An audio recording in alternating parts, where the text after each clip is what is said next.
In 2023, the footwear space inside of fashion feels more enigmatic than ever.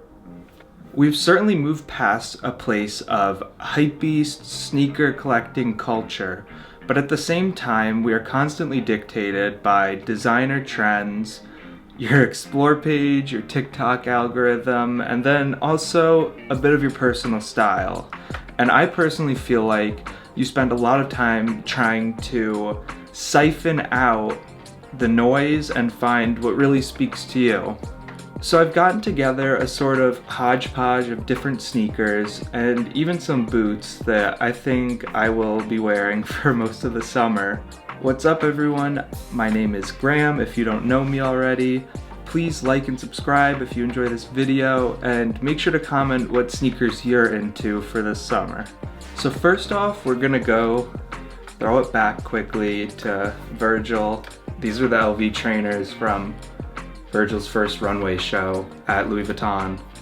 And I have a really complex sort of history with these sneakers. I think they're the best thing that Virgil ever made at Louis Vuitton, probably. The detailing on these is just remarkable, and as you can see, these are pretty beat. I bought these last year, I think, during his Figures of Speech exhibit.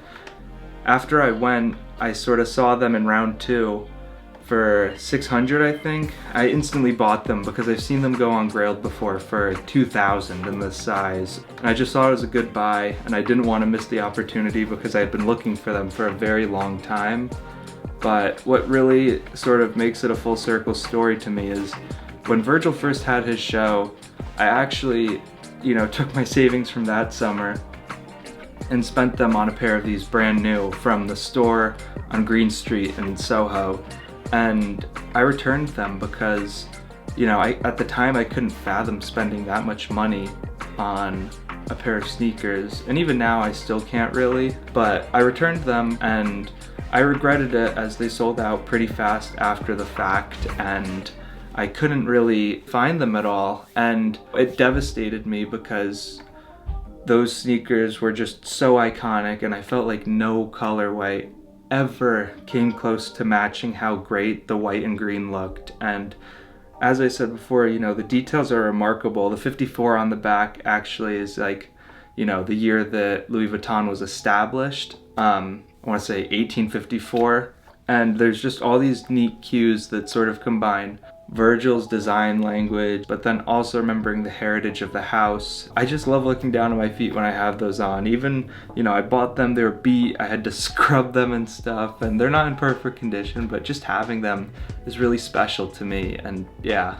Moving on to the third sneaker, I have lots of Salomon XT6s. So this is the first pair I got of Salomon XT6s. I have beat these into the ground despite them looking very nice. You can see right here there's actually just full-on separation that I need to re-glue, and right here you can see my shoddy job at shoe gluing them. But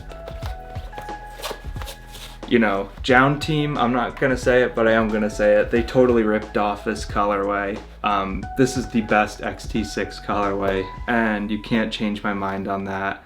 The cream with the blue just looks perfect, and I've had these since 2019, just wearing them continually. And the bottoms are in pretty good shape, but you can see some scuffing, whatnot. These sneakers are comfortable, they're super easy to put on, they go with just about everything. As someone that is interested in hiking and gorp stuff too, technical fits, tech wear, like all those brands interest me just for the practicality of them.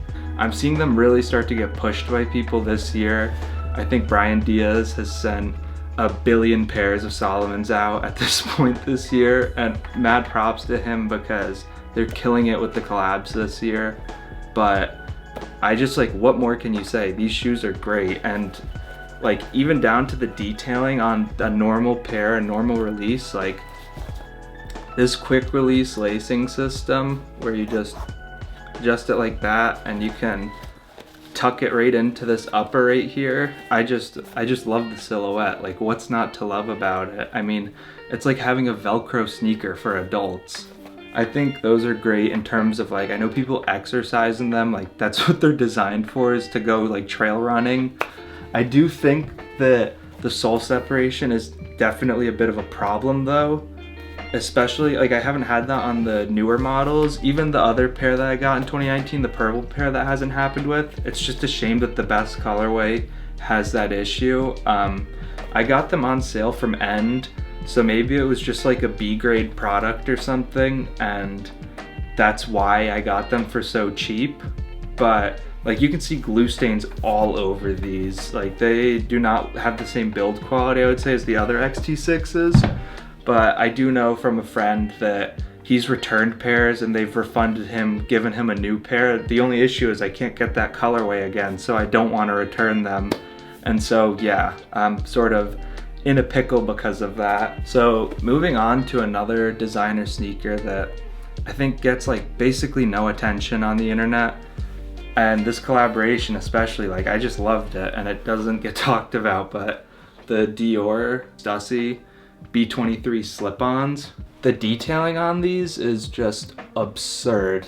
And it's such a playful sort of style for the summer. The only issue is this back heel right here is honestly awful and makes these sneakers super uncomfortable if you wear them without socks. Like it will grind your heel away in a span of 5 minutes. You need long socks for these. Tube sock look with these, then go for it. Really, these look great with shorts, so I'd like to wear them more with shorts. Just speaking about this collaboration, all of the footwear from this got so overlooked because it was the same show as the Jordans. It's just like, you see the track that Stussy is on now, or Stussy, however you say it, but they're popping off, they're selling out, and you know, people are gonna start to want this collaboration again, I think. That's like, you know, my big brain prediction of the year. Okay, moving on to my last 2 picks of the video for stuff I actually have. First up, the Margiela Gats. Not much needs to be said about these. You don't have to get Margiela ones, but that just happens to be what I have. Be an Essence Goblin, be an End Clothing Goblin. These go on sale all the time for like 50% off, or get a used pair. Like you cannot go wrong with them. They match everything. I've worn these to weddings before, wear them super casually. Like all it is leather, suede, gum sole. Like how could you go wrong? And then the last pair I got is the Tom Sachs general purpose shoe. We're not going to talk about the trouble Tom's been in terms of his studio culture and the stuff that he's done in the past, but when it comes to Nike kicks, this is just such a great colorway. You know, you're seeing like a pretty big similarity between the Solomons, the Margielas, and these. We got gum sole or darker sole, and then you cream colorway, and these have the same sort of blue accenting that the Solomons have. I got them for retail. I don't think I would say you should pay resale for them. If you could pay like 150 bucks at the most, do that. But I've really beat them, and like the build quality is not good. You see right here, cracking. Even this padded heel in the back, like when I had to wear these to break them in, I actually got really bad blisters from the edge above the padded heel because my feet, my ankles sat weirdly inside them. I think this shoe is great for the idea of what it is. It's general purpose, it's super ordinary, it's like a Nike kill shot for all my J. Crew boys out there. It's not supposed to be an expensive sneaker. It released at Kohl's for a reason. You're just supposed to buy them and wear them and enjoy them. And you know, that's why I don't expect to have crazy build quality with these. Just looking at them, you can see like where your foot basically creases, that paint has really come and sort of cracked up. And yeah, so don't overpay for these. Okay, so I want to quickly do like a dark horse contender for the summer fits. I'm scheming, and usually during the summer I like wearing my baggies, I like wearing my short inseam shorts. I'm not a 9-inch inseam kind of guy, I like 7 inches. I think that something I'm interested to see this year that I kind of even want to experiment with is boots and shorts, and my textbook example of this is Julian Fetterman's post wearing his pound makers with these giant cargo shorts. Like, for some reason, that silhouette, the combination just works super well. And so I guess maybe I do need to become like a baggy bandit and get some like nasty big shorts and cinch it with a belt. Okay, last but not least, let's talk about future purchases, some kicks I don't have that I think are also great for the summer. Themba, hope you're watching this. The Wales Bonner Sambas are elite.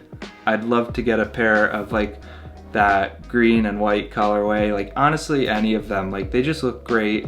And as like a soccer fan, they speak to me a lot because they remind me of the old Adidas boots and the old Sambas as well. Like, you know, playing 5v5 in the middle school recess, like everyone was talking about bloke core like last year, and I just love that sort of style because for me, it's really like a part of my personality. I just think that despite what TikTok says, I don't know how you could go wrong with this Samba because the detail on it is absolutely mad. It's like a knit sneaker. It reminds me of the Palace prime knit kicks from back in the day. They're just a great sneaker and they're timeless. Like, you cannot tell me that the Samba is gonna go out of style. It's always gonna be sort of a low-key sneaker that's also popular. The next pair of sneakers that I think is going to be great for the summer, and I'd really love to see them in person, is the Dior B33, which is the Denim Tears collaboration. This sneaker features a mohair construction. The inside is also mesh, which is really cool, so it should be very breathable for your feet. I personally really like the blue colorway. I just think the colors are great on it and sort of calm. I think it's a nice gradient. It'll go with a lot, especially out of my wardrobe. And I think that it's gonna have a hefty price tag, so I'm not really sure if I'll end up getting it, but at the very least I'd like to check it out in the store, sort of see it, because that collaboration really interested me. Last but not least, I would like to talk about one last pair of kicks, and that is the Visvim Skagway. I think the G patterns and the G chords are really cool. G chords for their German chord construction, and the G patterns have a triple vulcanized rubber sole. I've heard that they look like clown shoes on bigger foot sizes, so that's discouraged me in the past from buying them. And in total, Skagways are just sort of known to have really poor longevity in terms of durability. The soles really sort of break apart on them easily because it is just vulcanized rubber, and that sort of plateaus at a certain place of quality, and it just doesn't get better than that. And that happens with most Converse. They just sort of break down. I don't think I'd pay any more than like $400 or $500 for them, but even then, I don't really know if I can convince myself that something that looks just like a Converse is worth that. They're just always sort of floating up in my head as like, on the fence about it. So if you liked this video, please let me know. Once again, tell me what sneaker that you like that I had, what sneakers you want for the summer, or what you're gonna be wearing. I got a new microphone for this video, and I'm actually using my mom's camera. So let me know if that combination's better than my iPhone cheap lav mic combo that I've used in the past. I'll be making regular content all summer, especially in New York City, hopefully with some other people too. Let me know if you have any criticisms, any ideas for future videos. Like, subscribe, and I will see you in the next one. Thank you.